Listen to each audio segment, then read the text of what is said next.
Okay, Hare Krishna, everyone. If possible, please switch on your videos. Okay. I'll again give a quick recap to 3.26 and then we'll start revising from 3.27. 3.26 Na buddhi vedam janayet agyanam karma sanginam joshayet sarva karmani vidvan yukta samacharan. तो भगवान इस verse में हमें क्या बताना चाहते हैं? भगवान इस वर्स में हमें ये बताना चाहते हैं कि जो लोग वाइज होते हैं या जिनके पास ज्ञान की प्राप्ति विद्या आ जाती है, उन लोगों को, जो लोग अविद्या में होते हैं, उनको नीचा नहीं दिखाना चाहिए। फॉर एग्जाम्पल, आप में से किसी को भक्ति की प्रैक्टिस समझ आ गई and then someone comes in front of you और आप उन्हें नीचे दिखाना लग गए हो कि ओह, तू तो ये करता है, नाम जप भी नहीं करता, मंदिर भी नहीं जाता, शास्त्र भी नहीं पढ़ता. So we should never induce them to stop work and we should never discourage them. What should we do? On the other hand, we should try and inspire them. And how can we inspire anyone else? We can only inspire others by setting an example. Yeah? जब तक आप वो खुद से नहीं करोगे और लोग फॉलो नहीं करेंगे. For example, if you're a mother and you tell your kids कि बिग बॉस नहीं देखना चाहिए, बिग बॉस गंदा होता है, you don't have to watch it, चुपचाप जाके सो जाओ, एंड जैसे ही 9 बजे आप खुद टीवी खोल के बिग बॉस देख रहे हो, सो of course the kid will also think के पेरेंट्स बोल रहे हैं बिग बॉस नहीं देखना चाहिए, सो जाओ, और खुद डोर लॉक करके बिग बॉस देख रहे हैं. So you have to set an example. Another great example that we can think of is Buddha. We all know that Buddha is an incarnation of Bhagwan himself. But जब खुद बुद्धा खुद आए थे, उन्होंने कभी ये प्रोक्लेम नहीं करा था मैं भगवान हूँ, और उन्होंने कभी वेदास की रीडिंग भी नहीं बोली थी कि वेदास पढ़ने चाहिए, शास्त्र पढ़ने चाहिए या भगवान की आराधना करनी चाहिए. ऐसा क्यों नहीं बोला था? क्योंकि जब बुद्धा आए थे तब कली का स्टार्ट हो रहा था, things were getting miserable, animal eating चल रही थी, people were not respecting anyone. So Buddha thought if I come and if I tell them भगवान को वर्शिप करना चाहिए, नाम जप करना चाहिए, तो इन लोगों की बुद्धि को ये सारी चीजें समझ ही नहीं आ पाएगी. Because he was a great sage, he was God himself. According to everyone's mati, according to everyone's intelligence, he guided them in a certain manner. And फिर उस डायरेक्शन में उन्हें लेकर गए by setting an example. वैसे ही similarly Shankaracharya केम, जब थोड़ा और प्रोग्रेस हुआ, फिर जब भक्ति भाव आया, eventually Chaitanya Mahaprabhu came and in between so many sages came. So what did they do?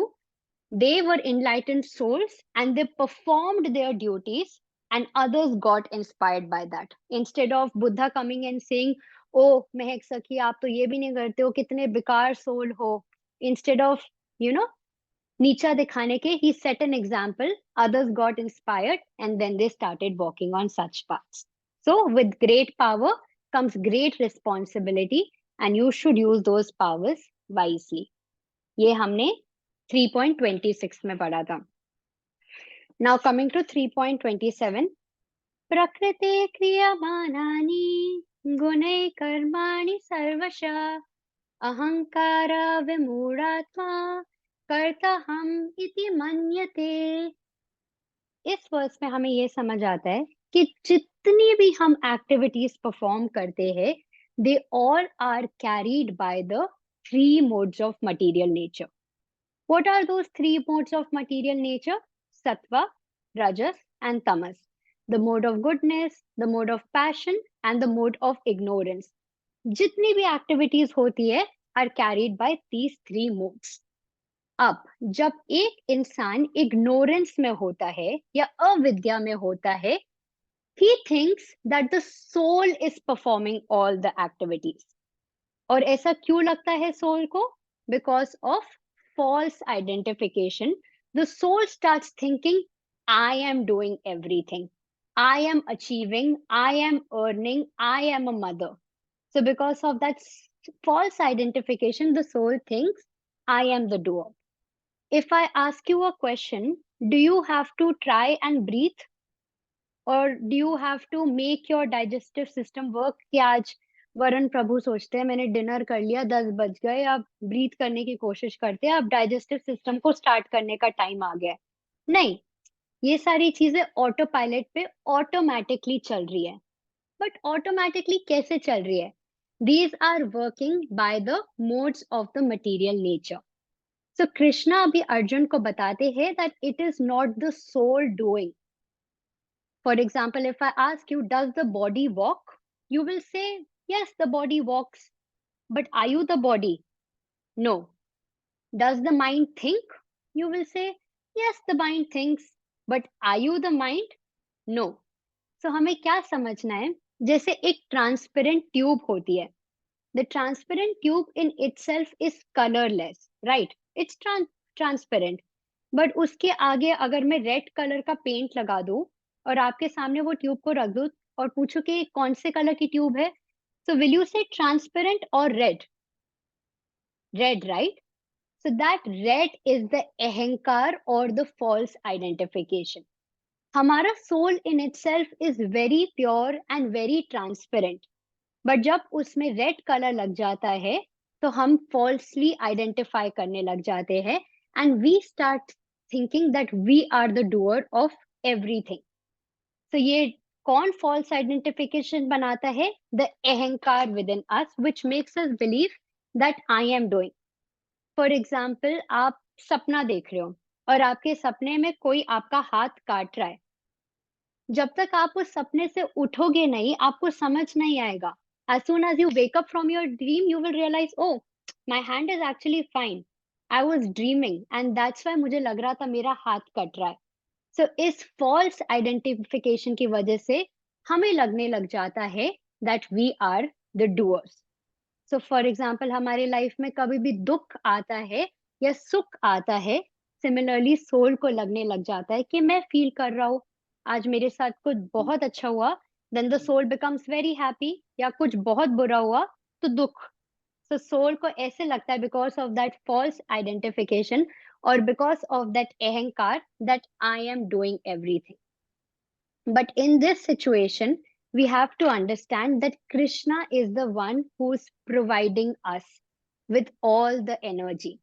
And हमारा role इसमें क्या है? We are only utilizing his energy. How can we understand it? Another example is, for example, driver एक गाड़ी चला रहा है. Correct?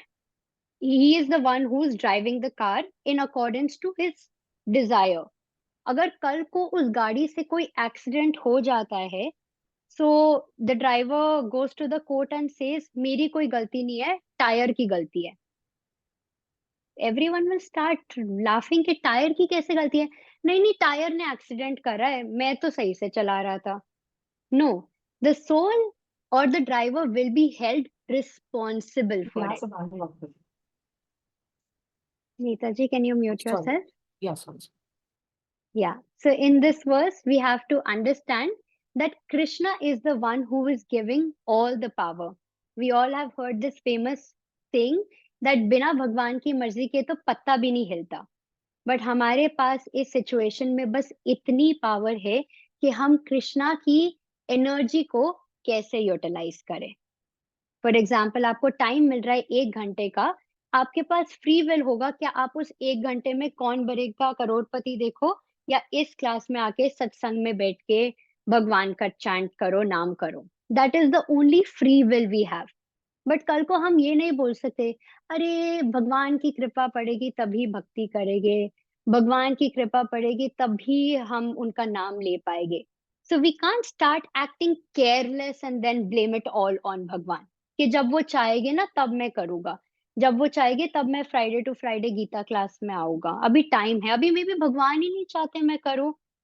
तो इस वर्ष में हमें इतना क्लैरिटी मिल रहा है कि भगवान हमें सारी एनर्जी दे रहे हैं, he is the provider, but the only power that we have in our hands is how can we utilize it. या any doubts? Okay, so we can move to the next verse, 3.28. Tattvavit. Yes, Shaurya Prabhu. मुझे एक doubt था कि मतलब भगवान doer तो वो भगवान मतलब सब डूअर तो भगवान ही है, लेकिन डूअर तो भगवान तब है ना जब हम उनको सरेंडर कर देते हैं। उससे पहले तो भगवान हमें मतलब पावर प्रोवाइड कर रहे हैं ना, तो डूअर तो हम ही हैं उससे पहले। भगवान हमें एनर्जी दे रहे हैं, सेम चीज। आप उस एनर्जी को कैसे इस्तेमाल कर रहे हो ये आप पे डिपेंड करता है।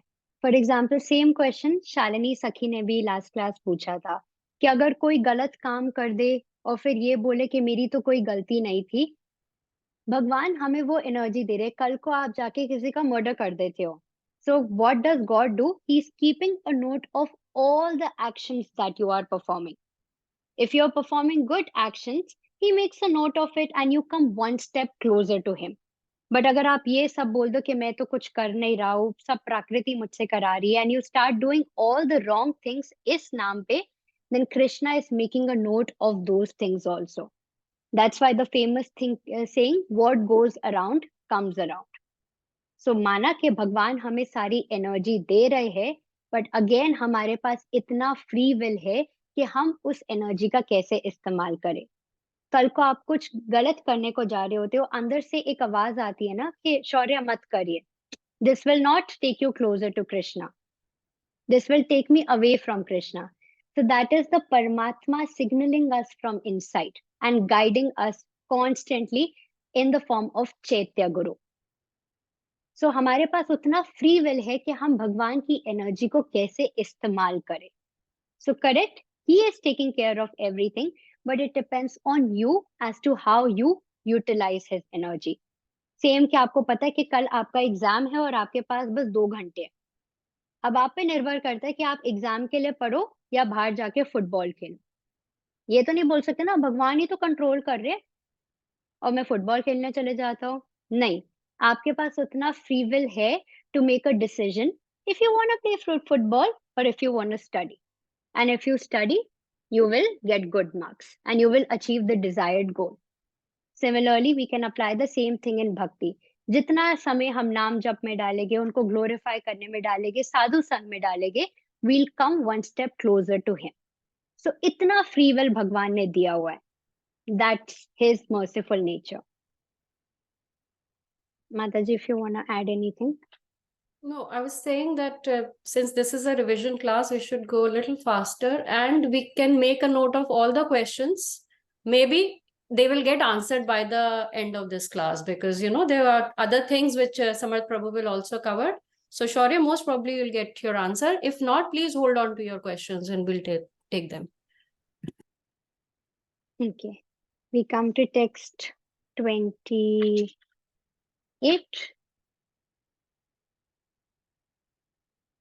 That's You can keep perfect. reciting because we'll not be able to finish this chapter otherwise today. Okay, okay. So just explaining. Yeah. ठीक है.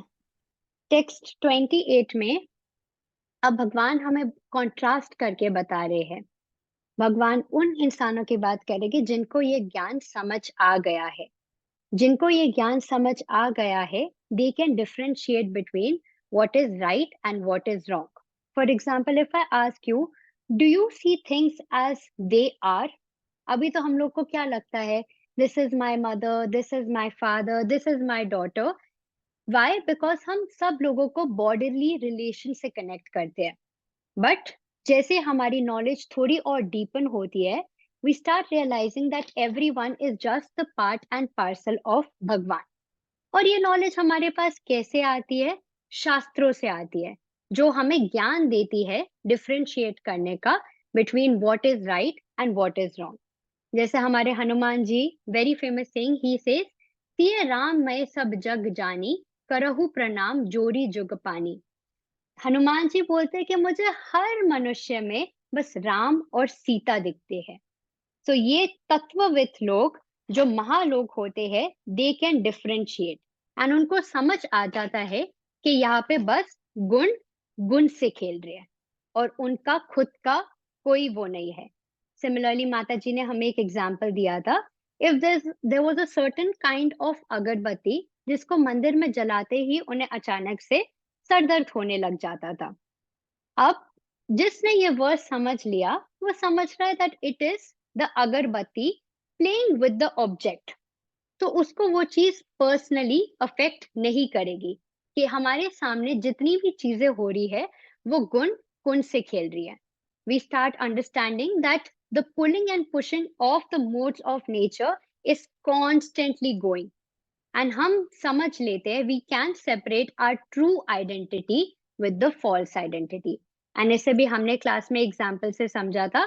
मेरे तो Giridhar Gopal, not getting affected by any object around us and understanding के गुण गुण से खेल रहा है हमारे आसपास. Yeah, and we don't get attached to anything. जैसे जैसे हमारे को ये अंडरस्टैंडिंग आती है वैसे वैसे विवेक का जागरण होता है. And we start understanding that nothing is more important than Krishna. अगर आपके सामने दो ऑप्शंस है, seeing that if that is bringing you closer to Krishna or away from Krishna.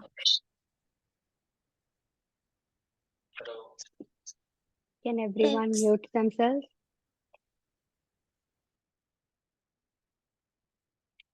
Okay. Moving on to verse 3.29. Again 3.29 में वो same चीज repeat होती है जो हमने 3.26 में डिस्कस करी थी. क्या करा था? That the non-doers should not confuse others and discourage others. अगर आपको समझ आ गया है तो आपको और लोगों को confuse या discourage नहीं करना चाहिए. And we can understand this with a very simple example. इतना भक्ति प्रैक्टिस करके आपको समझ आ गया, अच्छा ठीक है, रिचुअल्स करने का इतना ज्यादा कोई पॉइंट नहीं है. It will not take us very close to Krishna. अब आप कल को किसी घर पे जाते हो और बोलते हो कि ये क्या हवन वगैरह वगैरह चला हुआ है, हवन वगैरह सब छोड़ दो, इसका कोई फायदा नहीं है, इससे बेटर आप नाम जप करो. सो वो इंसान सुनते ही जो थोड़ा बहुत कर रहा था वो भी करना छोड़ देगा. You understand that? we have understood that bhakti is one step higher than all of these things. Practicing bhakti या साधु संग करना या भगवान का नाम जप करना, और अगर कोई और इंसान है जो थोड़ा बहुत कुछ प्रैक्टिस कर रहा है, we can't discourage them and tell them ये सब इतना भगवान के पास नहीं लेकर जाएगा. But instead we should try and help them dovetail their activities instead of discouraging them. Because discourage करेंगे, कल को वो जो थोड़ा सा इंसान हवन कर रहा था या कुछ भी कर रहा था, activities prescribed by the Vedas, he or she will stop doing that little activity also, thinking that इसका तो कोई फायदा नहीं है, and वो भी सारी चीजें रुक जाएगी. But if you understand, oh, that person is a very good singer, then dovetailing his activities and showing him the direction of bhajan or kirtan. If you understand, oh, he's a very good dancer, itni achhi activity hai, then dovetailing it and maybe dancing for the joy of Lord. अच्छा इसका पढ़ने में बहुत मन लगता है, then dovetailing it and introducing him to scriptures like Bhagavad Gita. अच्छा सुनने में बड़ा मजा आता है, then introducing kathas. So we should never again नीचा नहीं दिखाना चाहिए, या जो वो थोड़ी सी एक्टिविटी या थोड़ा सा प्रैक्टिस हो रहा था, ऐसा नहीं करना चाहिए that we discourage them and whatever little they were doing they stopped doing that also. Instead we should dovetail and show them the right path. So this is 29 and coming to 3.30. 3.30 is a very important verse. It starts with my sarvani karmani. So अगर जैसे हम ये verse पढ़ रहे हैं, if on top you can write your name, whatever your name is, dear Yukti, dear Anchal, and verse के end में just writing from Krishna. So this is like a personal letter that Krishna is giving to all of us. So whenever we read, ये हमारे लिए instructions है. इसमें भगवान बता रहे हैं very clear instructions that whatever activities you perform, offer it all to me. Whether material, whether spiritual, जितनी भी activities है सब भगवान को कर दो. How? By constantly meditating on him. And if you do this, what will happen? You will become free from desire. You will become free from selfishness. And then what will happen? Krishna says that mental grief, that jwara inside you will also leave. But uske liye, Arjun, you will have to fight. So in short, Krishna ने यहाँ पे ultimate हमें goal बता दिया, and if we understand this verse, then we have understood Gita. माई सर्वाणी कर्माणी के सारे एक्शंस को कृष्णा पे ऑफर कर देना. And if you understand this, that means you have understood Krishna's game. Now Krishna understands कि जितने भी हम एक्शंस परफॉर्म करते हैं उसके दो रिजल्ट्स हो सकते हैं. Either it can have a good result और it can have a bad result. For example, good result, Yukti ने जाके बहुत सारा डोनेशन दिया, तो ऑफ कोर्स इसका तो अच्छा ही चीज मिलेगा.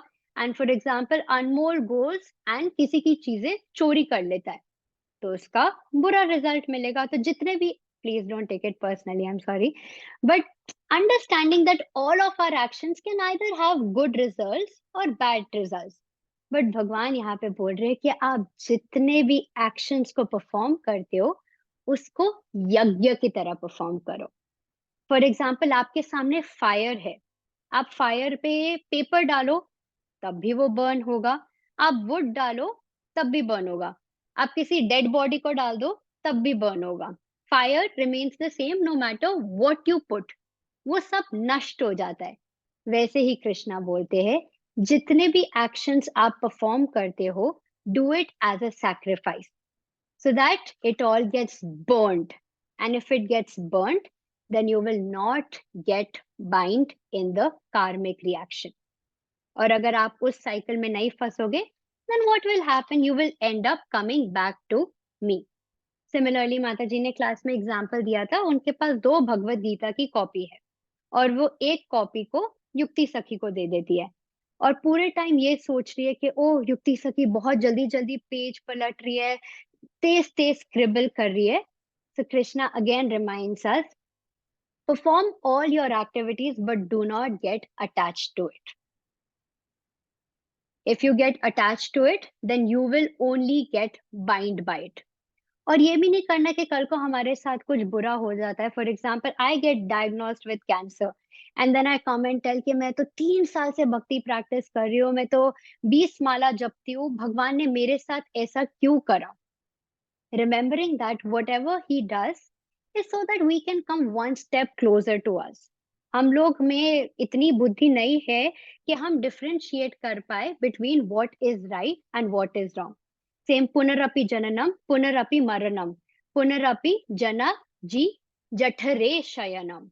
We are bound in this cycle of birth and death.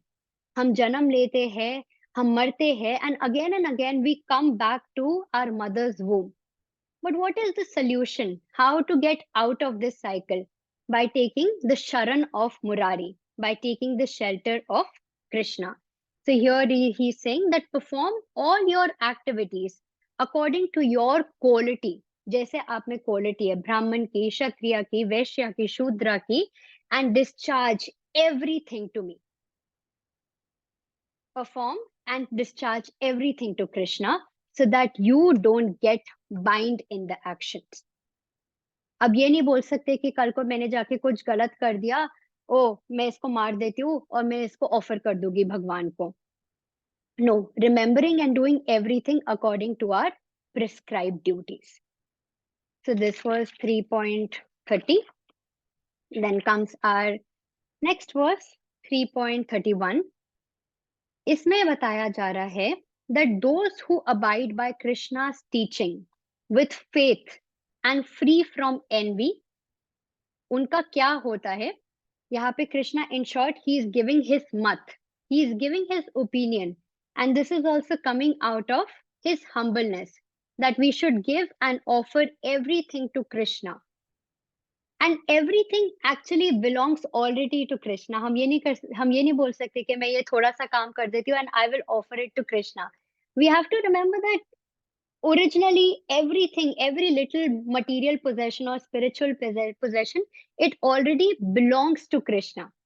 And the only thing that is required in this situation is faith, is dedication and devotion. And ये चीज होगी, then at every movement we have a choice. अभी भी आपके पास choice है. In this Gita class, in this 60 minutes of Gita class, you have a choice if you want to focus and listen to everything carefully, or you have the choice of letting your mind wander.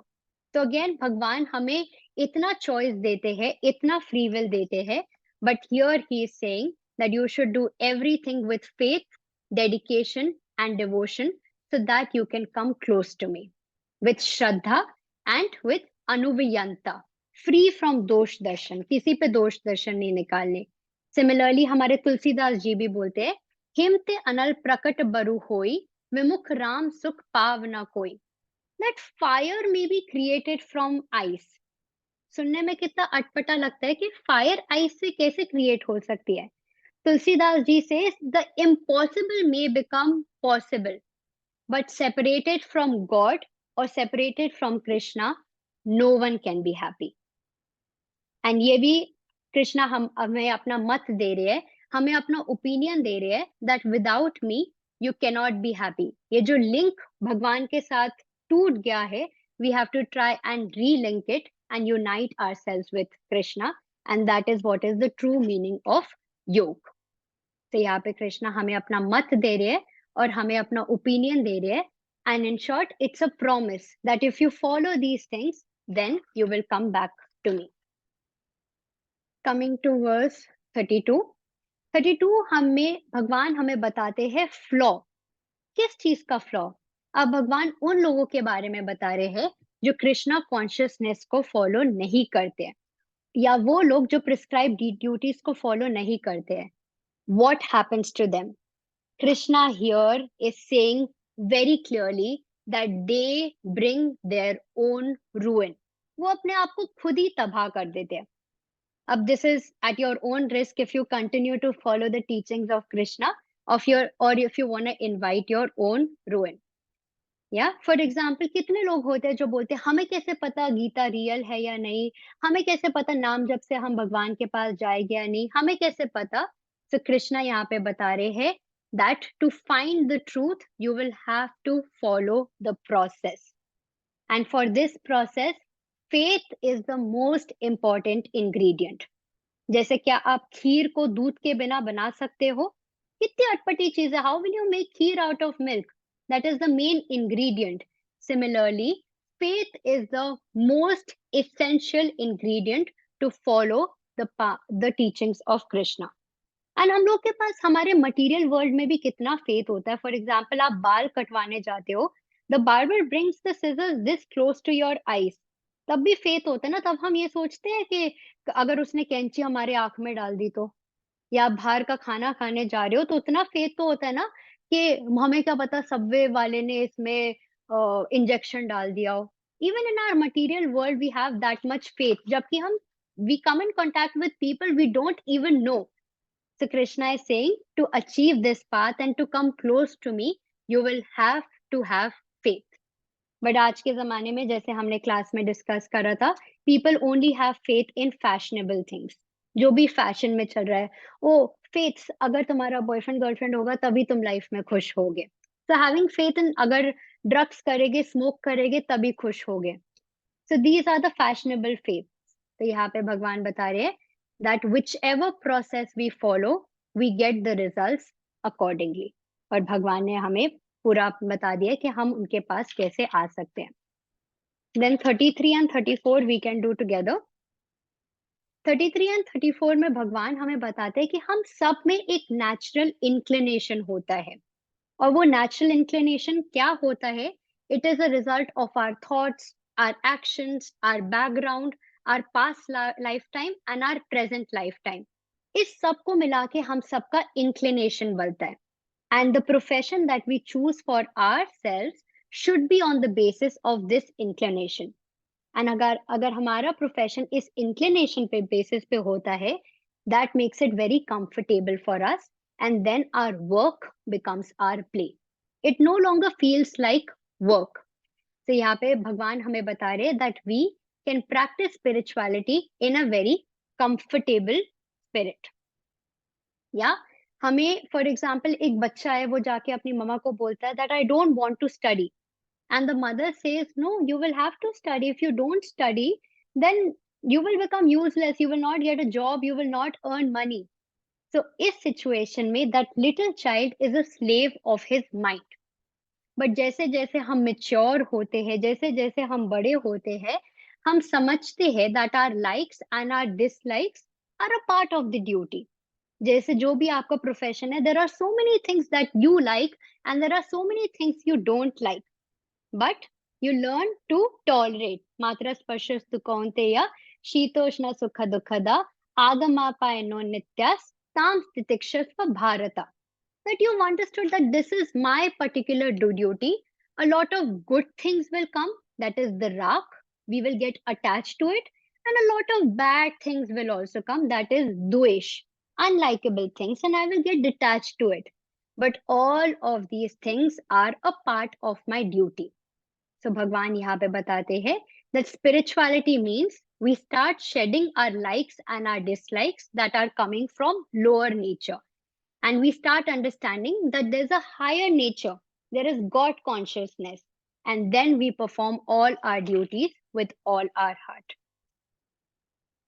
And then comes the last verse, the very important verse, जिसमें भगवान हमें बताते हैं that it is better to perform one's natural prescribed duty instead of imitating someone else. Like a lot of people come to me and tell me, oh, you're a yoga teacher, मतलब life तो बड़ी peaceful होगी, कितना आराम है, आप तो लोगों को मेडिटेट कराते हो, that means your profession is very easy. But this profession, or there are so many yoga teachers sitting in this room, we understand that this is something that comes naturally to me. But अगर कोई और इंसान जिसका बिल्कुल different स्वभाव हो, वो ये सोचे कि अरे इसका तो बड़ा अच्छा प्रोफेशन है, and if he tries to imitate the other person, he will only end up failing. और कृष्णा यहाँ पे ये एग्जाम्पल क्यों देते हैं? क्योंकि कुछ वर्सेस पहले अर्जुन यही बोल रहे थे कि मुझे लड़ना नहीं है, I don't want to fight, it's better that I go and take sannyas. So what does Krishna say? Krishna says, if you take sannyas, then you will only end up failing. Why? Because that is not your dharma. You have a Kshatriya Swabhav. Then you should act like a Kshatriya and you should perform your duties like a Kshatriya. But if you try to imitate a Brahman, then you will only fail. So Bhagwan batate that if you want to reach me, then you should perform your prescribed duties according to your own nature. और अगर हम ये verse पढ़ेंगे, इसमें धर्म शब्द एक ही verse में 4 दफा आता है, and there is no equivalent expression for this. Dharma is basically our duties, our thoughts, our responsibilities, code of conduct, and it's the central law of our being. तो भगवान बता रहे हैं कि हमें अपना प्रोफेशन एंड अपनी ड्यूटीज अपने स्वभाव के साथ परफॉर्म करनी चाहिए, and we should not try and follow anyone, no matter, even if we are miserable, and even if बीच में डाउनफॉल्स आ जाते हैं, still we should follow that duty only. And same Krishna Arjun को बोलते हैं, अगर लड़ते लड़ते तुम जीत जाते हो इस कुरुक्षेत्र की वॉर को, then if you win, then the kingdom will become yours, and if you lose the war, then also you will end up winning. How?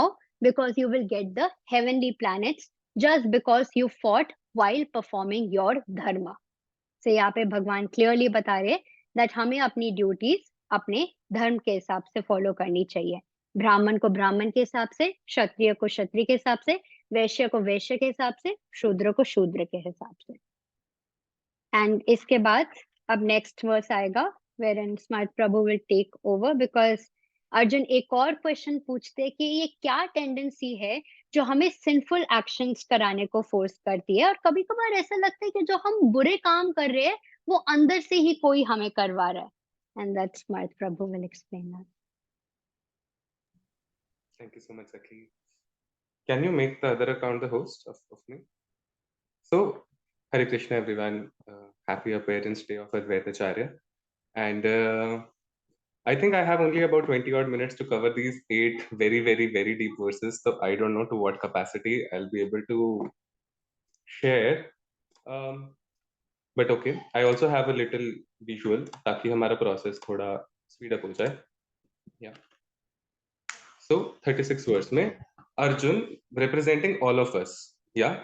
We know that Arjun is representing all of us and asking questions on our behalf. Otherwise, he has no need to know all this. He is a part of Nar and Narayan. He doesn't need to know all this. But still, he's asking now कि despite you have told me all this, आपने इतना कुछ मुझे बता दिया, but there are 2 keywords here. He says anicchan and balad. Ichha means desire and anicchan means without our desire. and balad means force. So he asked कि Krishna, what is this force? ऐसा कभी कभी लगता है मुझे कि मैं ये करना नहीं चाहता हूँ, बट ऐसा लगता है कोई मेरा हाथ पकड़वा के मेरे से ये जबरदस्ती ये चीज करवाना चाह रहा है. मतलब आपने मुझे इतना सारा ज्ञान दे दिया है. You have told me what all is there, you have told me what is right, but I also know sometimes these principles हमारे माइंड में भी, जैसे नियति सखी वाज एक्सप्लेनिंग, कि अंदर से एक आवाज आती है कि क्या गलत है क्या सही है. But despite knowing all this, what is that force that pulls me, that forces me to do all these wrong things? So he's asking Krishna ki aise kya hota hai. Now in the purport we also discussed that we have our original nature, and our original nature, as we have been discussing, is pure and it is sinless, and we have an acquired nature which forces us to give up our constitutional position, our constitutional position of being Satchit Anand, and it forces us to act sinfully when we are covered by that acquired material nature. But Krishna will answer that in the next verse. So let's see. So now, Bhagwan says, Kama. Kama is lust.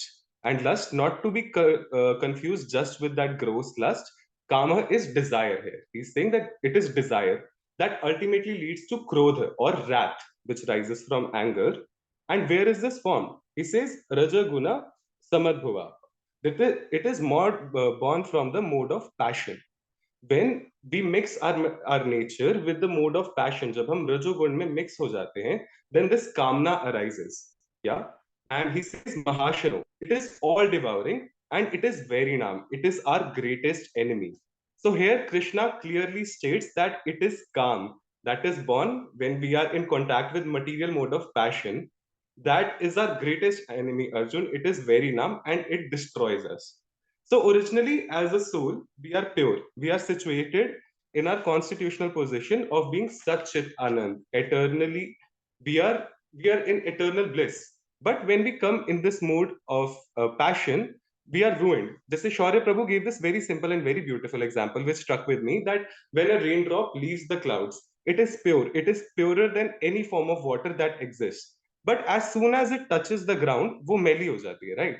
So similarly, our soul is eternally pure, but when it comes in contact with the mode of passion, it becomes impure. So that is what we are seeing here. That he is saying that our eternal constitutional position is of real love. When we are situated in our eternal position of real love, we feel like serving others because we are eternally the servants of Krishna. So while we feel like serving others, we are serving Krishna through serving others. That is real love. But जैसे milk में tamarind mix हो जाती है और वो दही बन जाती है, उसमें खटास आ जाती है. So that real love, that real position of serving others, of serving Krishna, through that khatas, it becomes, instead of real love, it becomes self-lust. Only I matter. Only my desires matter. तुम्हारी desires बाद में आएंगी, but my life matters and everyone else comes later. So we misuse our free will then.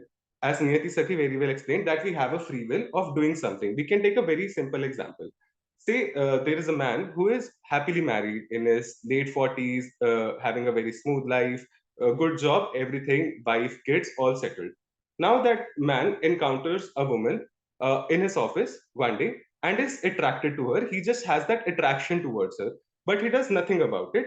But उनके दिमाग में बस एक thought आ गया that this woman is very attractive and I am very attracted towards her. Now that one desire is formed that I am attracted towards this woman. He does nothing about it. He goes home. Now when he goes home, uh, he's talking to his wife there. ठीक है? But he is not entirely there. Now the wife has done nothing. But जो mind में हमारे कामना होती है ना, it always imagines a perfect scenario जिसमें सब कुछ परफेक्टली हो रहा है, उसमें कोई भी फ्लॉ नहीं होता. So now he starts fault finding in his wife, in his kids, when nothing has even happened, but उनके माइंड में परफेक्ट सिनेरियो क्रिएट हो चुका है कि उस वुमेन के साथ मैं होता तो सब कुछ कितना परफेक्टली होता. So just because of that one Dzire, that already perfect family that he had, he starts ruining them. उनके बच्चे उससे कोई सवाल पूछते हैं, he snaps back at them because उनके माइंड में कोई और ही स्टोरी चल रही है. So slowly that desire gives rise to anger, and उस एंगर से ultimately that family slowly starts falling apart. कुछ हुआ भी नहीं उस वुमेन और उस आदमी के बीच में, बट जस्ट बिकॉज एक काम आ गया माइंड में, एक डिजायर आ गई कि उस औरत के साथ तो कितना परफेक्ट हो जाता, it had a domino effect and everything was ruined. Yeah. So now this desire just doesn't have to be in a gross way. As I said, it can be for anything. It can be for a car. Maybe I just got a new Creta, and then I see my neighbor got a BMW. Now I won't be able to enjoy my new Creta or any car that I got because मन में वो desire आ गई कि अगर BMW ही होती तो कितना ही मजा आ जाता, right? So that desire is what kills. So sometimes we also see that हम कहते हैं कि अच्छा कि एक इच्छा ही है ना मेरे मन में, मैं एक बारी के लिए पूर्ति कर लेता हूँ इस इच्छा की and let's just get done with it.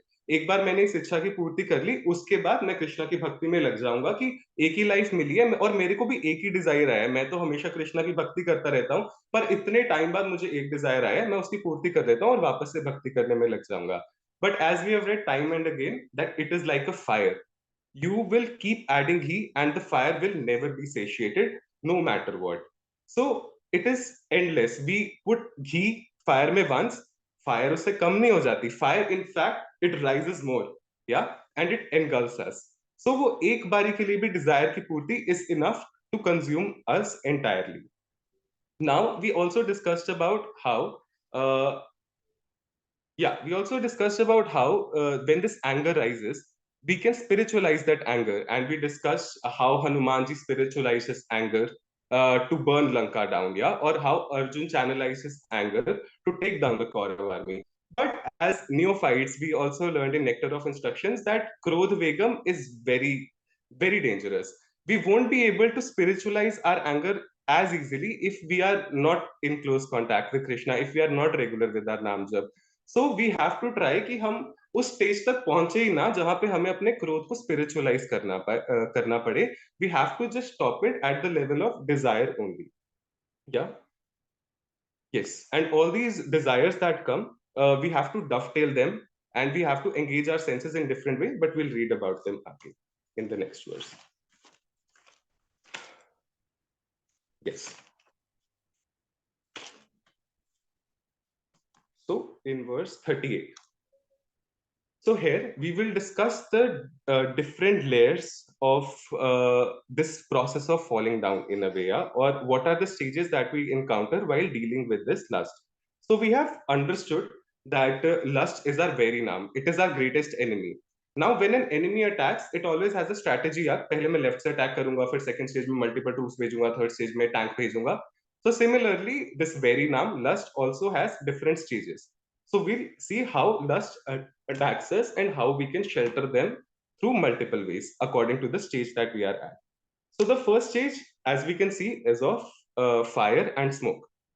So we can't, when the smoke covers fire, we can't completely see the fire, yeah, but we can still feel its heat upon us. We can still see that fire is still performing its function of burning things. But smoke ने उसको बस एक हल्के से एक इन a way blanket कर लिया है, but we still know that smoke that fire is still there. So this is what is compared to the first stage, that when lust attacks us, when a desire attacks us, the first stage is when we are still able to think that should I do this or should I not do it. जब हमारे दिमाग में ये thought आ रहा है ना, that means अभी भी हमारे हाथ में काफी हद तक कंट्रोल है कि मैं ये सोच पा रहा हूँ कि मुझे ये करना चाहिए कि मुझे ये नहीं करना चाहिए. तो जैसे ही अगर हमारे दिमाग में ये थॉट आ रहा है ना कि ये करना चाहिए कि नहीं करना चाहिए, 99.9% of the times we know the answer कि हमें ये नहीं करना चाहिए. So just to quickly get out of that situation, we should instantly engage ourselves in नाम जप.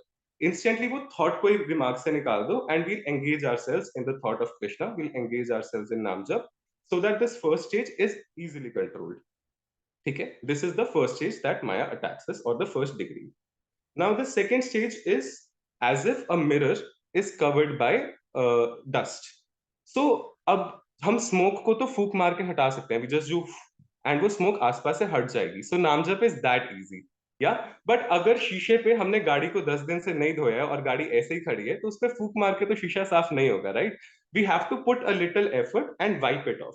सो that is the second stage, when we have already paid heed to our thought. In a way हम mind में already भोग चुके हैं वो thought को, कि हमें पता है कि इस बॉडी को तो प्लेजर मिलेगा उस थॉट से, या सो हमने ऑलरेडी 1 सेकंड की जगह उसको 5, 10, 15 सेकंड का we have already engaged ourselves in that thought. जो लस्ट आई, जो डिजायर आई, हम ऑलरेडी उसको एंगेज कर चुके हैं, मतलब माया ने थोड़ा स्ट्रॉन्ग अटैक किया है हमारे ऊपर।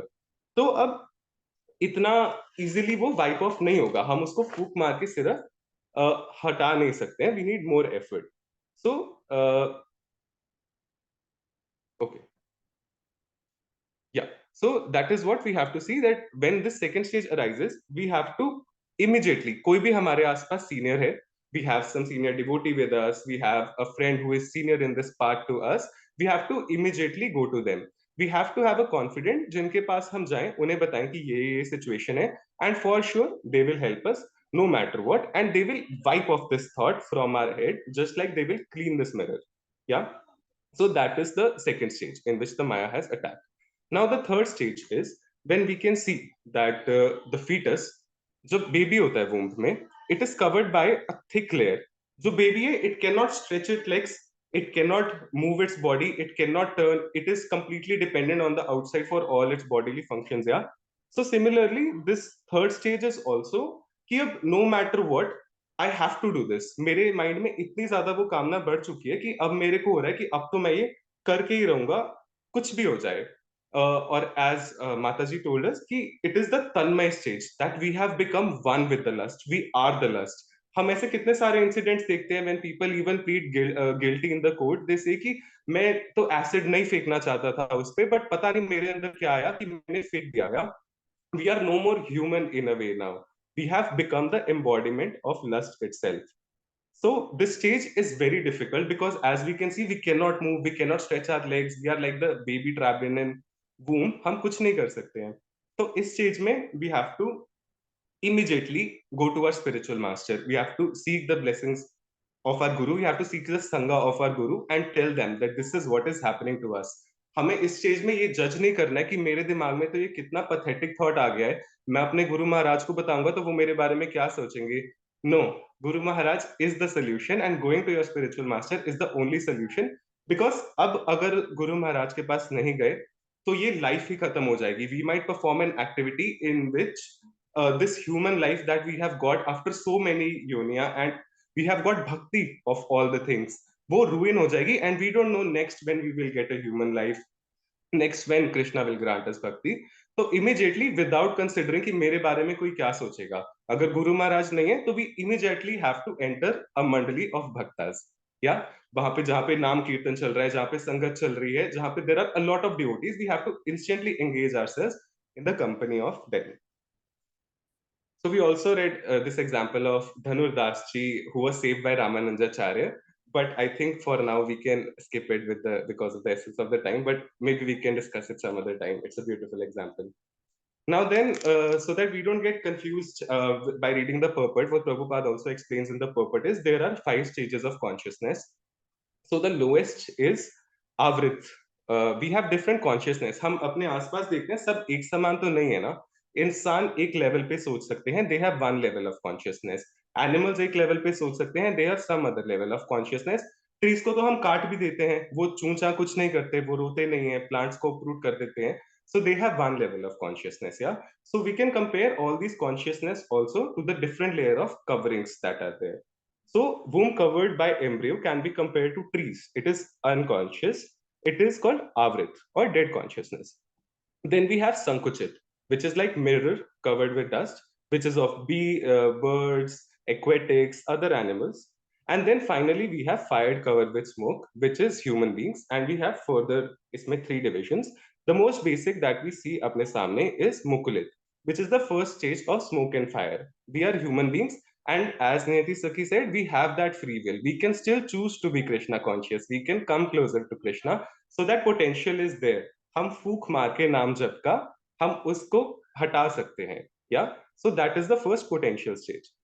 Then the second stage is the neutral stage, which is the Vikasit stage, is when we have become devotees. We have started doing Nam Jap and we are now in this transition phase of coming closer to God. We are no more covered by the layer of smoke in a way, but we are not a raging fire yet, which is very close to Krishna. So we have started coming closer to Krishna. हम उसमें काम का घी डालने की जगह नाम जप का घी डाल रहे हैं. Yeah, and the final is the complete stage or the Purna Vikasit stage, which is of Prem Bhav. When we have attained our constitutional position, when we know our rasas, when we are close to God, जब हमें complete spiritual realization हो गई है. So consciousness can also be similarly compared to the 3 types of covering that is there. Okay. So next we have 39.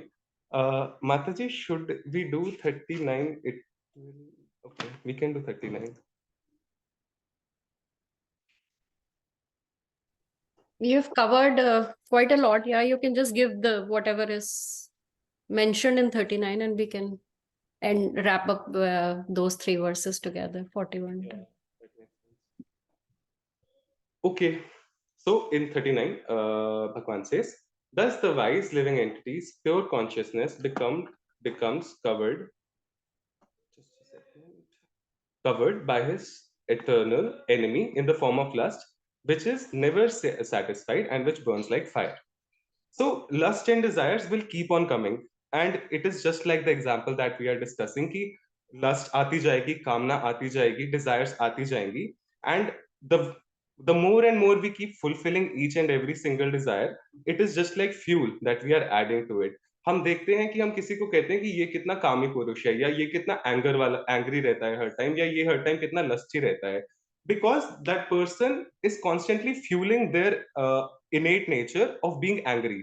उसको लगा कि मैं एक बार ही एंग्री हो जाता हूँ और उसके बाद मेरा एंगर खत्म हो जाएगा, बट नहीं, वो एक बार ही एंग्री हुआ, उसने फ्यूल डाल दिया. Next time he becomes more angry, he becomes more angry till the point that everyone knows that he's just an angry person. So it is the same way that we are completely covered. We just keep adding fuel of that desire that comes to us, and we become that desire in a way. So we feel that okay, I think this verse is too much, but okay, we feel that हम lust की पूर्ति कर लेंगे, हम Dzire की पूर्ति कर लेंगे, तो हमें खुशी मिल जाएगी in a way. But does that happiness is actually arising from completing that desire? उस काम की पूर्ति से हमें वो खुशी मिल रही है? Say I wanted 10 rupees and I got 10 rupees. Now the second I got 10 rupees, I will want 100 rupees. And that instant desire कि अब तो 10 रुपए आ गया मेरे पास, मुझे 100 रुपए चाहिए, that instant Dzire will not even let me enjoy the 10 rupees that I got. In fact I will feel कि मेरा तो 90 रुपए का लॉस हो गया, मेरे को कहाँ 100 रुपए एंजॉय करने थे यार. सो ऐसे करके मुझे जब 100 रुपए मिल जाएंगे, 1000 रुपए की डिजायर आ जाएगी, और जितना जितना ये बड़ी डिजायर होती रहेगी, अब वो 100 के बाद मुझे 900 रुपए का लॉस लगने लग गया यार. And the day I get 1000 rupees, I will want 10,000 rupees, तो अब वो लॉस 9000 रुपए का हो गया. तो ऐसे धीरे धीरे आई विल फील कि मेरे को पंजाब का सबसे बड़ा इंसान बनना है, देन आई विल फील मुझे पूरे इंडिया का सबसे ज्यादा बड़ा इंसान बनना है, एंड आई फील मुझे पूरे वर्ल्ड का सबसे बड़ा इंसान बनना है. And then we see, I am just repeating Mataji's words, it is as simple as that. So we see कि अब मार्क जकरबर्ग है या जेफ बेजोस है, you look at them and do you feel that attraction towards them? उनके चेहरे पे कोई तेज नहीं झलक रहा होता, and we are pretty sure कि वो भी रात को पिल्स पॉप करके ही सो रहे हैं कि मेरा स्टॉक ना गिर जाए, कल को ये ना हो जाए, कल को वो ना हो जाए. So it is not the kamna ki purti for sure that is giving up the happiness, giving us the happiness. In fact, it is that brief moment of निष्कामता, जब एक कामना पूरी हो गई और दूसरी कामना अराइज नहीं हुई है. So उनके बीच में जो एक छोटा सा मोमेंट आता है ना, when there is no desire, when we feel कि अब इस बारे में नहीं सोचना पड़ेगा, that निष्कामता is what gives us happiness. We can take a very tamasic example of sleep, as we learned in the class. We have different types of sleep when we are sleeping. हमारे sleep cycle में there is shallow sleep, there is deep sleep, there is stage when we are dreaming, right? So some night when we are dreaming throughout the night, हमारा mind पूरा रात active रहे, तो हम सुबह उठ के कहते हैं कि बहुत ही बेकार नींद आई, मैं तो अभी भी थका हुआ हूँ, मतलब पता नहीं, although we were sleeping but still we are tired waking up in the morning. But the night जो एकदम डीप स्लीप वाली नाइट होती है, जब हमें अच्छी खासी 4-5 घंटे की डीप स्लीप मिली होती है, in which the mind is not active, even like the subconscious mind is not active, कोई thoughts नहीं आ रहे होते, कोई कामना नहीं आ रही होती, हम बस एक dead person की तरह पड़े होते हैं. And when we wake up, we are so fresh, yeah. So that is the closest maybe what we can compare to निष्कामता. उस stage पे हमारी कोई कामना नहीं होती when we are in that stage of deep sleep. So imagine अगर एक तामसिक sleep में हमें निष्कामता थोड़ी सी आ रही है और उससे हमें इतनी एनर्जी मिल रही है कि हम पूरा दिन अच्छे से फंक्शन कर पा रहे हैं. तो when realizing that Krishna wants us to be nishkam and come closer to him, when we start acquiring this nishkamta in our awakened life, तब हमारे साथ कैसे होगा, how our progress will look like. Yeah, so yes, I think I have a lot more notes, but we can cover it next time. Thank you so much for bearing with me, and yes, we'll cover it next time. Now if anyone has any doubts, Mataji, you want to add something, please? I thought you're finishing. Are we not doing the last 3 verses? Oh, we are finishing. Yeah, I thought we are can finish. finishing so that we can start with the. Okay, sure, we can finish. Yeah. हमने किया तो हुआ ही है. It's just the revision, and the people who have joined late and who have missed these, they can take the full class from Niyati and then cover it slowly, and then they can come back with questions to either of us. But let's just finish the.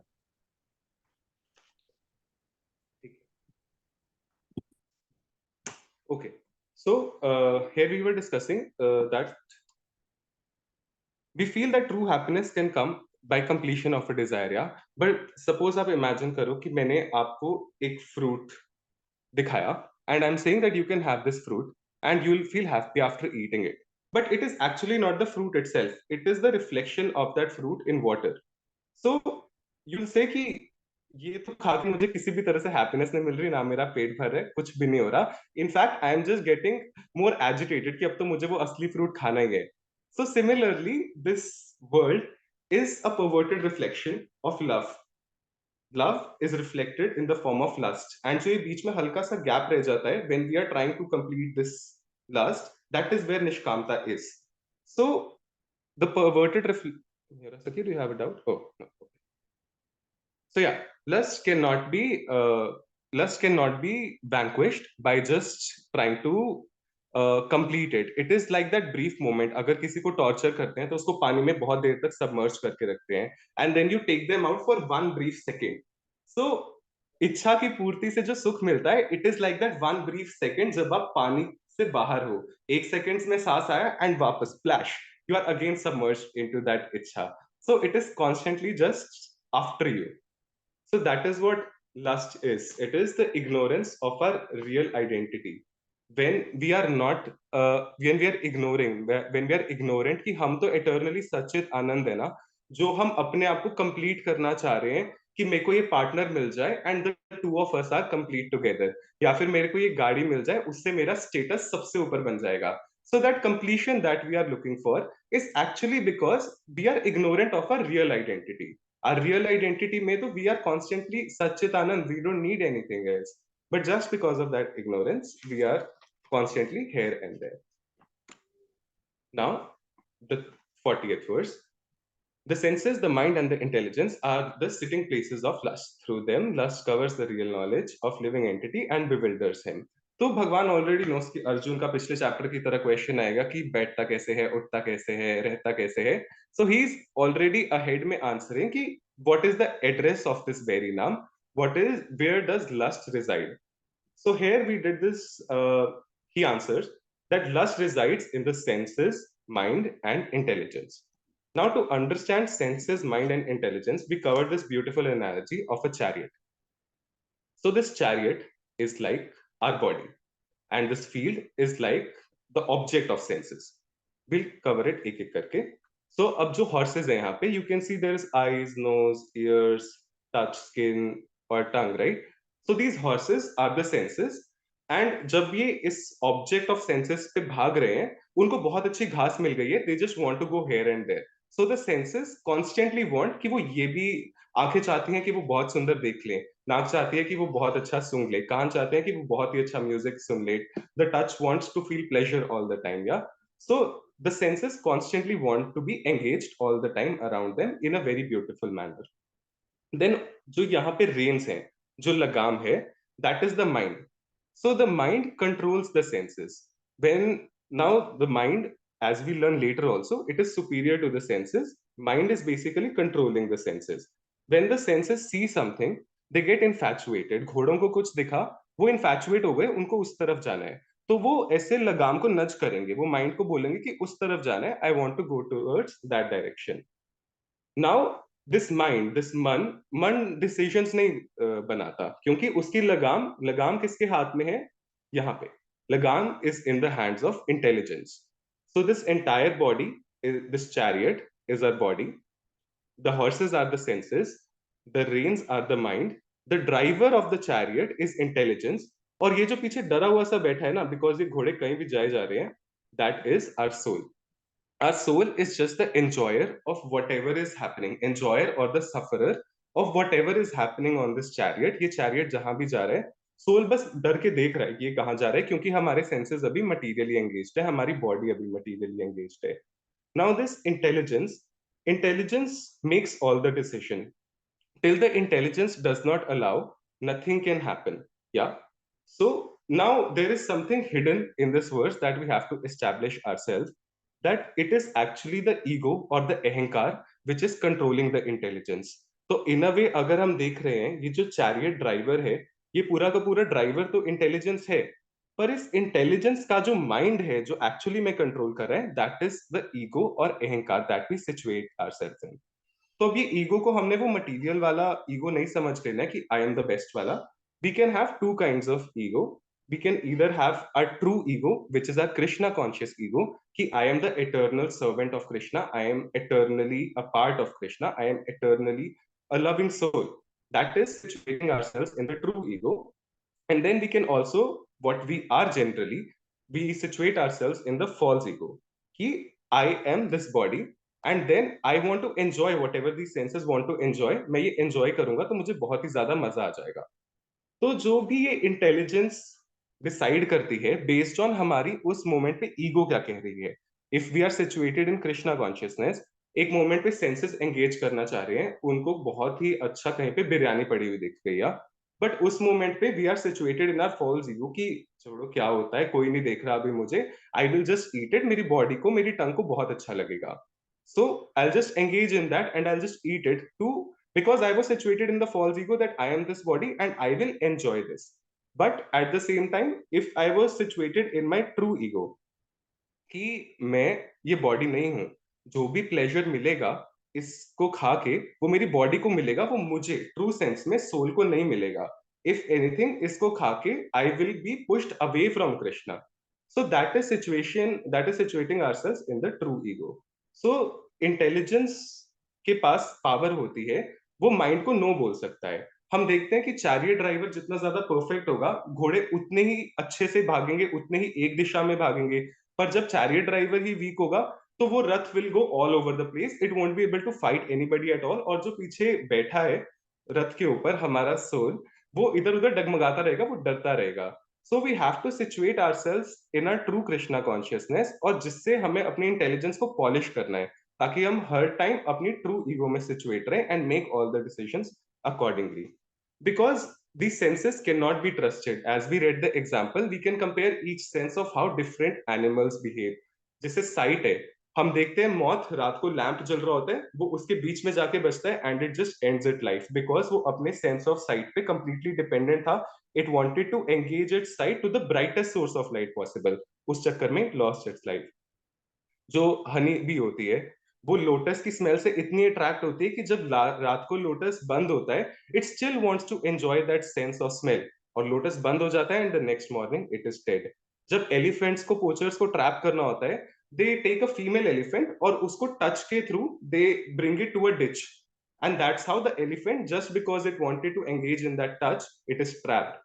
Dears को जब poachers को करना होता है, तो they have that whistle और they make a particular sound and the deer is attracted and they can just instantly kill it. And fish को हम चारा डालते हैं, it just wants, उसको वो हुक दिख भी रहा होता है कि ये तो रस्सी लटकी हुई है, कहीं तो कहीं जाएगी, बट उसको इतना डेस्परेटली वो सेंस को एंगेज करना होता है कि वो फंस जाती है. So this is how all our senses are. If we engage our senses not in a Krishna conscious way, we will be trapped by Maya one way or the other. So yeah, that was 40. Now coming to 41, we can do 41 very quickly.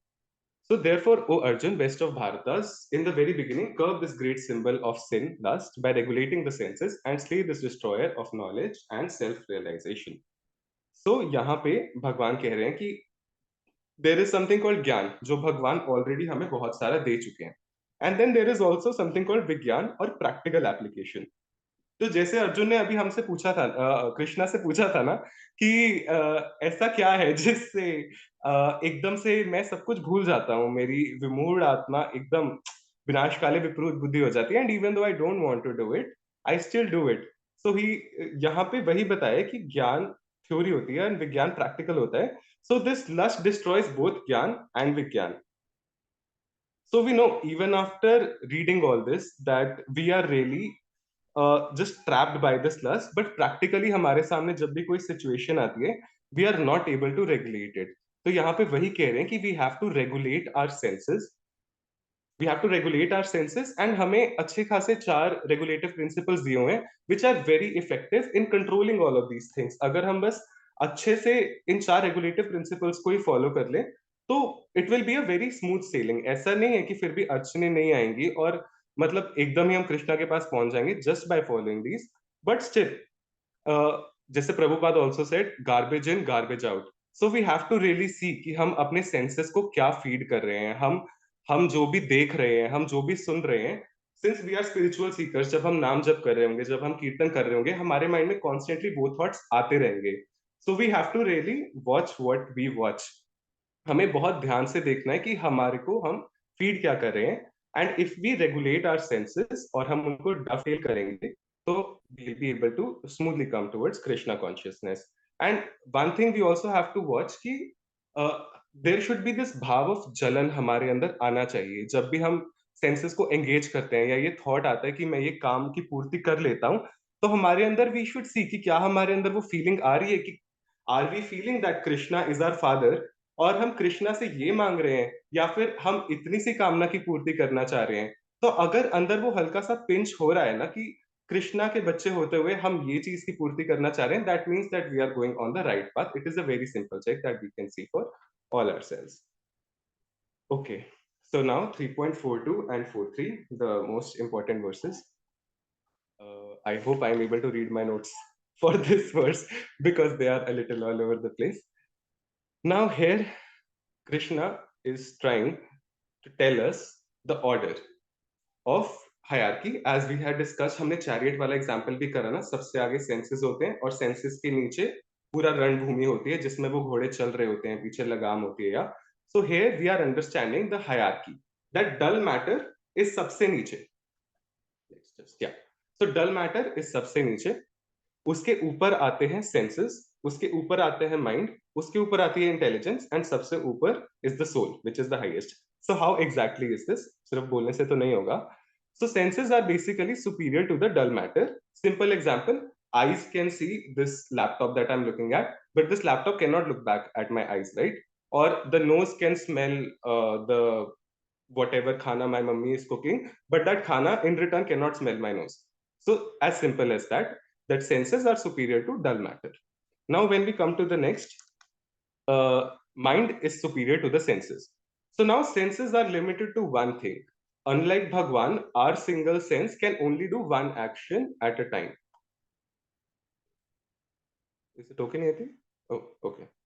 Yeah, so our senses are limited to just doing one thing. हमारी आंखें सिर्फ देख सकती हैं, हमारे कान सिर्फ सुन सकते हैं, हमारी नाक सिर्फ स्मेल कर सकती है, but our mind can control all these senses. So mind is superior to the senses since it is controlling all these senses. Now, intelligence जो है, intelligence as we discussed, it is the holder of the reins. उसने उस लगाम जो mind है उसको पकड़ रखा है. So intelligence is the one which gives permission to the mind. It is like the judge. आगे से घोड़े ने नज किया कि वहां बहुत अच्छी घास दिख रही है, मुझे वो जाके खाना है, एंड लगाम हल्की सी पुल हुई, माइंड को लगा कि हाँ बोल तो सही रही है, वहां पे बहुत अच्छी घास है. But now finally it is in the hand of the charioteer कि घोड़ों को उस दिशा में लेके जाना है कि नहीं लेके जाना. So intelligence is like the judge. It can be pressured. Say if the chariot driver is weak, it can be pressured by घोड़े ना, कि घोड़े खींच के ले गए उस डायरेक्शन में. So if our intelligence is weak, if it is not situated in Krishna consciousness, the mind and senses, they give bribe to intelligence in a way कि एक बारी पूर्ति करके देख लेते हैं ना, मजा आएगा तो अगली बारी नहीं करेंगे अगर नहीं मजा आएगा. Something very similar. So intelligence can still be bribed. So that is where the ahankar comes in, or our ego comes in, that we have to see. Now buddhi is intelligence and ahankar is accepting कि मैं ऐसा हूं. When we accept this thing कि मैं, I am like this, through this intelligence I will perform an action like this, और मैं ये बन गया हूं, it will be registered in the chit as it has been from multiple lifetimes, through our karmas, through our sanskaras. It is carried over millions of lifetimes, which is what makes us what we are today in a way. So when we are fueling this, हम जब intelligence को थोड़ा free rein दे देते हैं इस concept of free will में कि जो मर्जी करे, when we don't situate it in our true nature, then वो more and more materially inclined होती रहती है. The more it is materially inclined, the more our अहंकार, मैं अपने आप को उससे ज्यादा associate करता रहता हूँ. And the more I am associating myself towards doing those material deeds, मेरे चित्त में वो रजिस्टर होता रहता है कि मैं बहुत मटीरियलिस्टिक हूँ, मुझे तो ये अच्छा लगता है, मुझे पिछली लाइफ में बिरयानी बहुत अच्छी लगती थी, इस लाइफ में भी देखते ही प्यार हो गया फर्स्ट लुक में. या सो वी हैव टू सी कि पुराने संस्कार ऐसे हैं, पर लाइक वी सॉ कि हम अगर एक बहुत ही डेंस काले रंग का मिक्सचर है, अगर हम उसमें पानी डालते रहे तो eventually it will just be pure water, right? So we have to understand that until now our chit maybe is full of bad sanskars or all these things which are not very good for us, but now we don't have to add more of those bad sanskars. If we keep adding naam jap to it, if we keep adding more and more prabhu ka naam to it, it will keep getting purified. So we can understand this hierarchy of who is actually the doer or who is actually doing through this example of train. Now the soul is the engine. It is something that is the main thing. We are the soul. We know this theoretically at least कि we are the soul, we are not this body. Yeah. And soul के पीछे intelligence है, as we just learnt in the hierarchy. Soul के पीछे intelligence है, intelligence के पीछे mind है, और उसके पीछे senses है. Now what is connecting the soul to the intelligence, as we can see in this image on the top right, जो hook है ना, जो connection है उन दोनों का, that is the ego. So it is all dependent on our ego. अगर ये connection अच्छा नहीं हुआ, अगर ये खड़ कर रहा है connection, the train won't be pulled in the right way, वो derail हो जाएगी. So that खराब connection is like the false ego that we situate ourselves in, कि मैं ये body हूँ, मैं ये soul नहीं हूँ. That kharab consciousness will make bad decisions. It will give free rein to the intelligence to make bad decisions कि हाँ मैं तो बॉडी ही हूँ, मतलब अगर इंटेलिजेंस आगे ये इंस्ट्रक्शन दे रही है कि वो चीज खा लो या उसके साथ जाके ऐसा कर लो, तो वो सही ही कर रही होगी क्योंकि मैं तो यही हूँ. बट अगर ये प्रॉपरली हुक्ड है, if it is how it is prescribed, जैसा इंस्ट्रक्शन मैनुअल में लिखा था, जैसा क्वालिटी चेक प्रॉपरली हुआ, तो if it is situated in its true consciousness that I am the soul, I am not this body, तो आगे इंटेलिजेंस को भी ऐसी ही इंस्ट्रक्शन मिलेगी कि फिर पता लगेगा कि कोई तो पीछे सेंसेस के डब्बे में अननेसेसरली ब्रेक लगा हुआ है, मेरे पास इंजन में एकदम से वो ब्लिंक होने लग जाएगी कि वहां से ब्रेक हटाओ. So if this connection is proper, then the entire पीछे का पार्ट विल बी अपने आप fixed. So that is the essence only, that we have to situate ourselves in a true consciousness. Now we might say that हम कैसे पता चलेगा कि हमारा सोल सच्चिदानंद है? हमने इतनी बारी बोल तो दिया ये. Should I go on? I can see everyone's faces. They just want me to end. Should I end this? No? Yeah, I think because it's almost 20 Okay. minutes है ना, तो बच्चों के लिए, सबके लिए. और इतना रजिस्टर आप तो बता रहे हो, of course, and beautiful class. आपने बहुत अच्छे से explain किए ये verses. They were very important verses and very, very difficult. And I know hats off to you how you've kind of, you know, got them into 20-25 minutes. मुझे तो हर एक verse के लिए एक क्लास लग रही थी, तो मैं समझ सकती हूँ कि your dilemma and the urge for you to explain it. Hopefully these were revision classes, and कुछ मिस हुआ है या कुछ ऐसी चीज है, something burning that you want to ask? If you are not getting late you can ask, otherwise we can also take questions when we start next chapter in next class. पहले 5 minute हम लगा सकते हैं, 5-10 minute, to discuss anything which is where you are stuck. Yes, sure, Prabhu. मतलब मुझे ऐसे 3-4 doubts हैं, तो क्या अभी पूछने हैं या फिर अगली क्लास में? हाँ, आप अगर आप लेट नहीं हो रहे हो तो आप पूछ सकते हो. 3-4 है तो अगर किसी का एक डाउट है तो पहले देख लेते हैं, नहीं तो आपसे आराम से बात कर लेते हैं. बेसिकली सारा खेल जो यहाँ भगवान ने बताने की कोशिश की है वो ये बताने की कोशिश की है कि हम आत्मा है, और हम जब ये भूल कर हम when we identify with the body, then सारा रथ उल्टा चलने लगता है ना. पर जब हम एस्टैब्लिश कर लेते हैं कि नो, वी आर द अंश of Krishna, we will only be happy when we will go back to our constitutional position. तो यही रथ को हम उस डायरेक्शन में ले जाना शुरू करेंगे, यही सेंसेस यूज करेंगे, यही माइंड यूज करेंगे, यही इंटेलिजेंस, कोई दूसरी नहीं मिलने वाली, इन्हीं को इस्तेमाल करेंगे. सिर्फ द की पॉइंट इज अहंकार, जो हमारी एक फॉल्स ईगो है, which has made us believe we are this body. We have to enjoy one life to live, yaar. How can I let it go? Who has seen Krishna? When we have this is called false ego. I am the body. I want to enjoy. I want to eat this. I want to achieve this. Then the rath will never go. It will never reach the destination. But since we have to use this rath, once we align our ego, if our right ego, what is our right ego? I am a soul. I'm stuck in this body and I'm the servant of the Lord. My destination is where my Lord is. And then I will use the same rath to reach to where I belong. The खेल is, हमने जोड़ा है, हमें तोड़ना पड़ेगा. हमें लगता है माया ने हमें पकड़ रखा है, पकड़ा हमने माया को हुआ है. हम छोड़ देंगे, सब कुछ ठीक हो जाएगा. ये Shalini. Mataji, I think I asked one question in the last class, but मैं खुद भूल गई हूँ मैंने क्या पूछा था. But I hope if you remember, then maybe अगर then I आपको can याद also. ही नहीं है तो हो सकता है आपका आंसर हो गया, नहीं तो आप सोचो क्या पूछा था आपने. मुझे सच में नहीं याद आ रहा, बट मुझे इतना याद है मैंने कुछ पूछा था और आपने बोला था कि नेक्स्ट क्लास में we will discuss शायद ये this. पूछा था कि शायद नियति ने बोला था कि भगवान से ही सब कुछ आ रहा है, तो आपने बोला कि फिर भगवान करता हुए, क्वेश्चन आपका कोई डूअर को लेकर था. Who is the doer? 3.27 verse पे आपने पूछा था, जब स्टार्ट ही किया था नियति ने, उस टाइम क्लास एंड हो रही थी. तो basically who is the doer, that was your question. I think you would have got the answer, otherwise you'll get an answer when Shaurya Prabhu will ask more questions. Ayush Prabhu, you had a different question?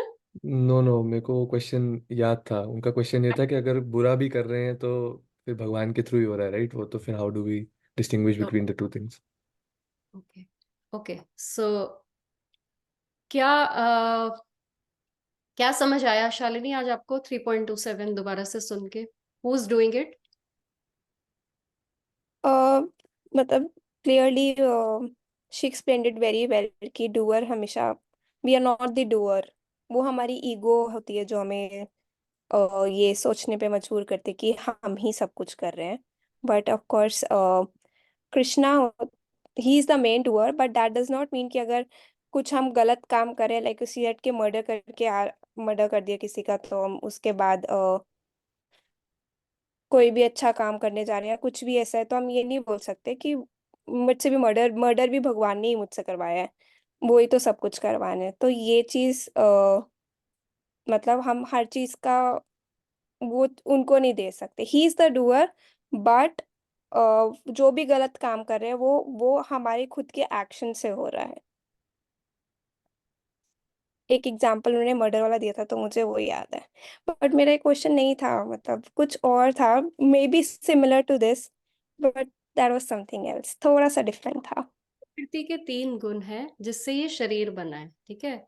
सारे काम इस शरीर से होते हैं. ये शरीर के लिए हमने कितना डिस्कस कर लिया कि इस शरीर की नेचर हमें अपने प्रीवियस लाइफ, अपने और जितने भी हमारे जन्म हुए हैं उससे हमें एक नेचर मिलती है, उसके हिसाब से ये शरीर काम कर रहा है, ठीक है?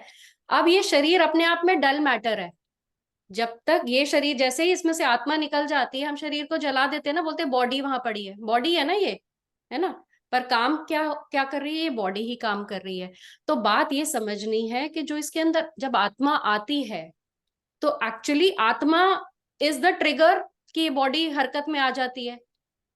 आत्मा का कोई मन नहीं है ये काम करने का, but it is stuck in a body, so ये बॉडी हिलने लगती है अपने प्रीवियस संस्कार के हिसाब से। अब क्वेश्चन आता है कि अगर बॉडी जो है वो काम करती है, तो सोल को क्यों तड़पना पड़ रहा है ना? क्योंकि हमने माना है कि हम ये बॉडी है। जब तक ये रिलेशन को हम विच्छेद नहीं करेंगे, जो हमने मान लिया भ्रम से, हमने अपनी ईगो से मान लिया आई एम दिस बॉडी, जो कर रहा है वो भोगेगा। आप अपने आप को अलग करके खड़ा कर लो, मैं तो कर ही नहीं रहा हूं, मैं तो भगवान का दास हूं, तो पहली बात तो आपसे उस तरह के कर्म ही नहीं बनेंगे जो आपको भोगने पे मजबूर करे। ये कर्म कौन बना रहा है? ये कर्म बनवा रहा है, भगवान ने बताया ना कौन है, वेरी लस्ट, तुम्हारे डिजायर, Yes. तुम्हारी कामना, ये तुमसे गलत काम करा रही है, तो तुम फंसते जा रहे हो। जब तुम अपने आप को अपने अहंकार से, अब ये समझ जाओगे एक सही अहंकार से, मैं भगवान का नित्य दास हूं, तुमसे वो शब्द भी नहीं बोले जाएंगे जो तुमसे, जो कुकर्म करने की तो बात बहुत दूर की है, तुमसे होगा ही नहीं। इसीलिए भगवान ने क्या बोला? कर्म योग। The essence of this chapter is 3.30, मई सर्वाणी कर्माणी संन्यस्य अध्यात्म चेतसा। सारे काम, ये नहीं बोला सुबह के काम, ऑफिस के मत मेरे को देना, सिर्फ जब भक्ति कर रहे हो तो मेरे को देना। उन्होंने बोला उठते बैठते चलते फिरते, ठीक है, तुम्हें लग रहा है ना यही हो तुम, ये बॉडी तुम्हें लग रही है ना, अभी सोल तो दिख नहीं रहा तुम्हें, तुम बोल रहे हो कि ये बॉडी में हूं, चलो ठीक है, इस बॉडी से जो भी काम है सब मुझे समर्पित कर दो। अब विद अध्यात्म चेतसा, अब ये आपने ऐसी चेतना लानी है कि क्या ये कर्म मेरे को भगवान से जोड़ेगा। इस चेतना को कहते हैं अध्यात्म चेतसा, है ना। इसका मतलब ये नहीं है कि आप, मेरा मन कर रहा है आज किसी को मर्डर कर दूं, कर देता हूँ, भगवान को समर्पित कर दूंगा, बोला है उन्होंने मई सर्वाणी कर्माणी, मेरा मन कर रहा है पड़ोस के घर में जाके चोरी करूं, सारे पैसे अपनी पॉकेट में डालूं, भगवान को अर्पित कर दूं। Don't become Robin Hood here, ये अलाउंस नहीं दिया भगवान ने। बोला है सारे काम करो विद अध्यात्म चेतसा। क्या ये कर्म तो हमें भगवान की तरफ ले जाएगा? हाँ, हमें इतना भी पता है कि कुछ चीजें हम अपने पेरेंट्स के सामने भी नहीं करते। We know inside, we know हमें अपने पेरेंट्स का सामने ऐसी लैंग्वेज नहीं यूज करनी है अपने पेरेंट्स के सामने। तो जब बात अल्टीमेट पेरेंट की आ जाएगी, तो अध्यात्म चेतसा क्या है? क्या हम कृष्ण के सामने प्रेजेंट कर सकते हैं कर्म? नो, वी कैन नॉट। सो उस चेतसा के साथ आप काम करना शुरू कर दो मेरे लिए, ये भगवान कह रहे हैं, सारे काम मुझे देने शुरू कर दो। मैं ऑफिस जा रही हूँ, यस, मेरे बॉस ने मेरे साथ बहुत बदतमीजी की, बट मैं बॉस के लिए थोड़ी काम कर रही हूँ, मैं तो सुपर बॉस के लिए काम कर रही हूँ, करने दो, वो उनका कर्म, मैं अपना कर्म ऐसे करूं that I M impressing the ultimate boss. इसको कहते हैं अध्यात्म चेतसा के साथ काम करना। अब उसके बाद सेकंड लाइन में क्या बोला है? निराशी निर्ममो, आशा नहीं रखनी, अब काम तो भगवान आपके लिए कर रही हूँ, अब तो ऐसा मिलना चाहिए था कि 10 लाख का पैकेज सीधा 20 लाख का हो जाना चाहिए था, क्योंकि काम तो आपके लिए कर रहे हो भगवान। निराशा, अब इसके बाद चाहे मैं तुम्हारी को नौकरी से निकलवा दूं, तुम क्वेश्चन नहीं कर सकते, है ना, बिकॉज आशा रखी तो क्या होगा? जलोगे। इसके लिए बाद में उन्होंने क्या बोला? विगत ज्वरा, जब कोई चीज अर्पित कर दी भगवान को, जब सारे काम समर्पित कर दिए, उसके रिजल्ट उनके हाथ में है। अब उसके बाद वो उसका हमारे को दुगना बना के दे या माइनस करके दे, we can not question him, that is आशा रहित होना। और ममता निर्ममो, ममता भी नहीं रखनी, अरे मैंने ये काम किया, मैंने ऐसा किया, मैंने ने फंसाया हुआ है हमें, निर्ममो। तो फिर भगवान कहते हैं फिर मैं मुक्त करा देता हूँ, मुच्यंते, फिर मैं उसको मुक्त करा देता हूँ। काम से नहीं मुक्त होने वाले, अपना भगवान के साथ योग करने से मुक्त हो रहे हैं। हमारे को लगता है हमारे काम, मैं करूंगा ऐसे, मैं ऐसे करूंगा, इससे मेरे को भगवान कोई बहुत बड़ा रिवॉर्ड देने वाले हैं। हमारा ध्यान, क्योंकि हम करते आए हैं ना इस बॉडी के चक्कर में, बॉडी काम कर रही है तो हमें लगता है हम काम कर रहे हैं। भगवान कह रहे काम होने दो, ऑटोमेटिकली तुमसे काम ऐसे होंगे ही नहीं जो तुम्हें यहाँ से फंसा पाएंगे। अब आपको एक चक्रव्यूह से निकाल के ले जाना है, तो भगवान ट्रिक दे रहे हैं। 3.30 is the trick. Read it 100 times. Like the essence of chapter 2 was 2.14. The essence of chapter 3 is 3.30. Anytime you get stuck, refer to that verse. Am I doing it as per the instruction. That's the only clear instruction that Krishna has given in 3rd chapter.